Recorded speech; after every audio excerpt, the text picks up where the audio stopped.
Hi. Um, so I've decided to make a vlog. My name is Diane Tate. Everybody calls me Morgan or Mo, but I would really rather be called Morgan. I'm doing this video, or what inspired me to do this video is my friend Ken Gerard, who did who had a cancer journey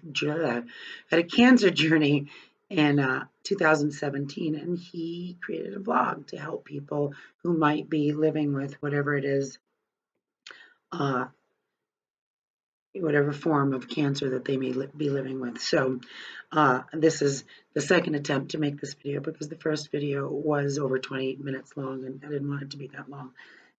um, so my intent in making these videos is that if anybody is needs some inspiration or just doesn't want to feel so alone, or you know whatever the reason that this might help them. This is not my first journey with breast cancer, not by any means.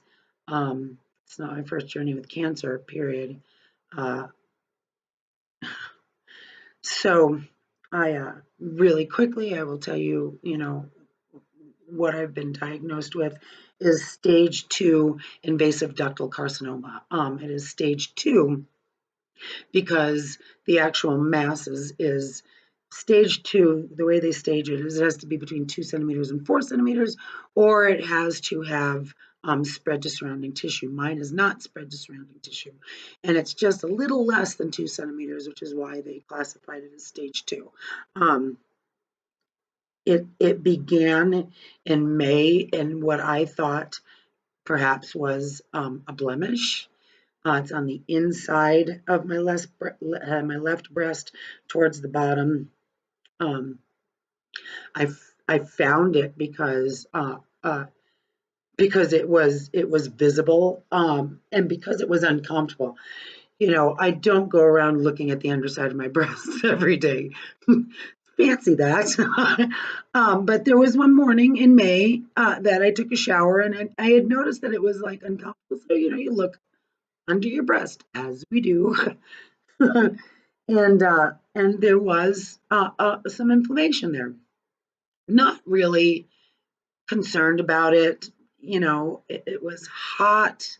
I live in Arizona, so I thought, maybe it was heat rash. Whatever the things you think of at the time. So kept inflaming. I had it for a while. It was like the beginning of June that I went to. I used to work at a day spa, and I went to uh, um, the esthetician who was amazing. And I said, "Hey, Donna, can you look at this and tell me what you think?" And she said, "Now um, I had just had an experience health-wise not long uh, before this. So she said, your body reacts reacts in ways that my body responds to, I guess, situations, emotions. I don't know. So that was her diagnosis as an esthetician. Um, Eventually went away. Yay, went away. Couple months later, around the end, yeah, about the end of August, I noticed that it was coming back. Now, it had never completely gone away, but it was no longer inflamed, and it was never at a head, like what you could actually classify as like a pustule. That never happened. It just was an inflamed area and then redness around it. So, so I just went on with my life, and finally, in September, I'm part owners of a business, and I asked my business partner, "Hey, just do me a favor, can you take a look at this?" And she said, "It's a boil," and I went, "Okay, oh, okay, good." Didn't really get worse, didn't get better though, and so about a week later, this is probably, uh, it was probably the 7th or 8th of September. I had a friend of mine who is a neonatologist, so she's actually a doctor. I had her look at it, and she said, "It's a boil. Put a warm compress on it, bring it to a head, get it out of there." Um, so I did. So I started sleeping with a warm compress under my breast. And then early in the morning on September 20th, I woke up because I felt wetness. I don't want that to sound like, and I was drenched like I'd gone down with the Titanic. That's not what I mean by wet. I mean, I woke up. My air conditioner was right next to the bed, so it's blowing on me, and I noticed like a cold wetness. And I woke up, and there was a spot about like that big, on my sleep shirt. Looked like blood. Went to the bathroom. It is blood. That boil has opened up. So I cleaned it, applied some pressure to it, and it wouldn't stop bleeding. So I wound up going to, the closest emergency room. They became concerned and they sent me for an ultrasound. Ultrasound showed that it was a little deeper than it appeared to be. So they did a needle biopsy. I was at the emergency room until about 8:30, 9 o'clock in the morning, and showed abnormal cells. They referred me to an oncologist. I go to the oncologist on the 25th. I receive my diagnosis. Then my insurance company, which isn't the best, though I'm grateful to even have insurance.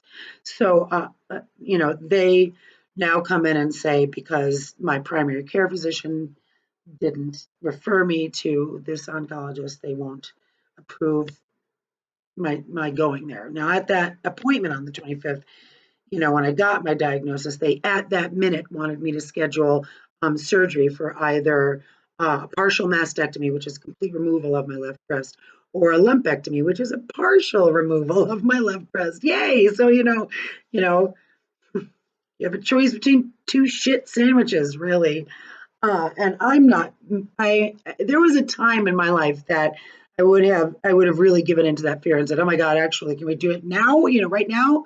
And I didn't do that. I said, I can't make that decision now.